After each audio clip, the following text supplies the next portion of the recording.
Сәлем баршаңызға. Бүгін біз үй жағдайында творожной пирог пісіретін боламыз. Ол үшін бізге 100 грамм қант, 100 грамм май, 1 дана жұмыртқа, ұн және разрыхитель қажет болады.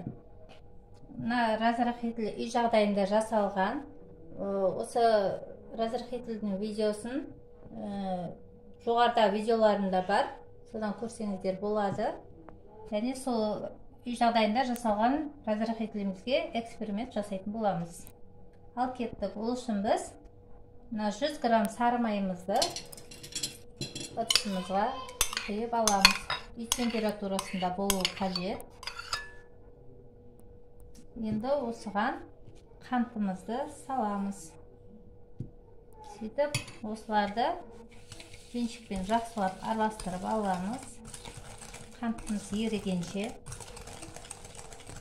Ал міне қантымыз еріді. Қыздар, енді осыған жұмыртқамызды саламыз. Жұмыртқамызды да жақсылап араластырып аламыз.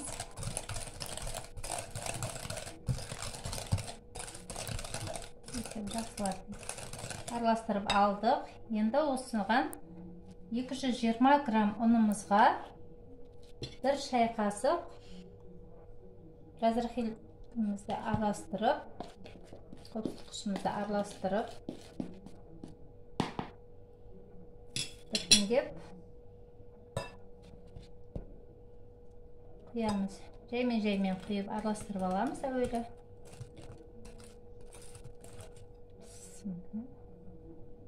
Бөліп салсаңыздар, ортасында түйіршіктер пайда болмайды.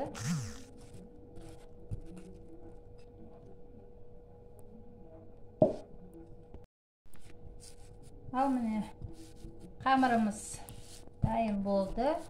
Өте жұмсақ болып қамырымыз шықты. Енді осыны әдемілеп пакетімізге салып, холодильникке 10-15 минутқа салып қоямыз. Біз қамырымызды илеп қойдық. Енді оның ішіне салмасын дайындайтын боламыз. Начинкасын қайтамыз. Қамырымыз холодильникте кішкене тоңдайын дегенше ішіне салмасын дайындайтын боламыз. Ол үшін 200 грамм творог саламыз. Сосын мынандай сметана 20% бола береді. Осындай сметана пайдаланамын. Осыдан 4 ас қасық саламыз. 4.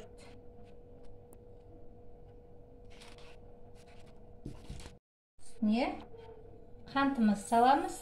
100 грамм қант. Сосын 2 дана жұмыртқамыз салып, венчигімізбен араластырып аламыз.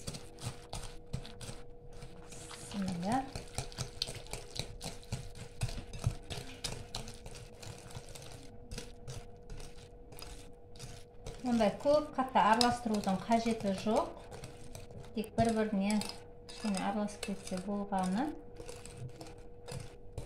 Енді осылардың үстіне ванилинімізді саламыз.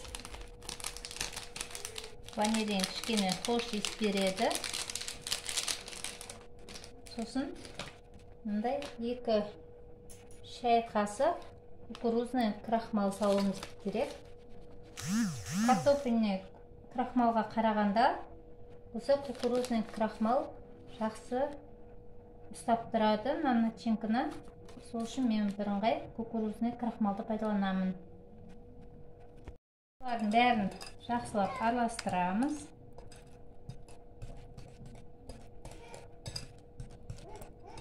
Мына біздің начинкамыз дайын болды. Біздің қамырымыз кішкене тоңдады. Енді осыны алып, кішкене бөлігін өзімізге алып қоямыз. Енді осыны 26 диаметрлік формамызға жаймен де орналастырып аламыз.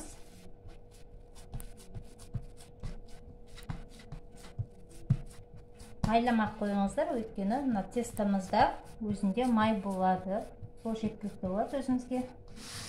Жабысып қалмайды. Жиектерін бұлай бортик жасаймыз кішкене. Жетпеген жеріне жаңағы алып қалған қамырымызды жалғап бортиктерді толықтыратын боламыз. Міне біз бортигін әдемілеп шығарып алдық. Енді осының үстіне жаңағы дайын болған начинкамызды құятын боламыз. Бисмилля.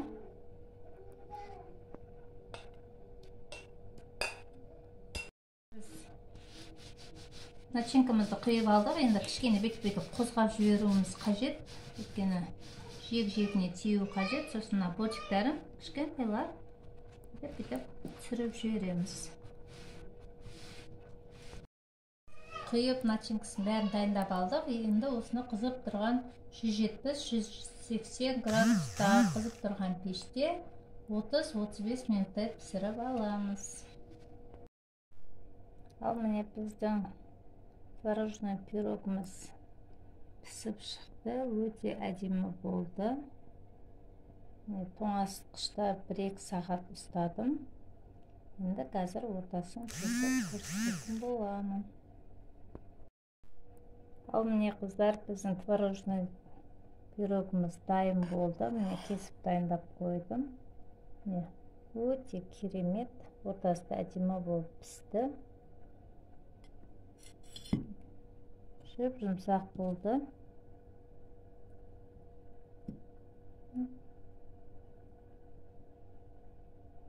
Әдемі болып пісті.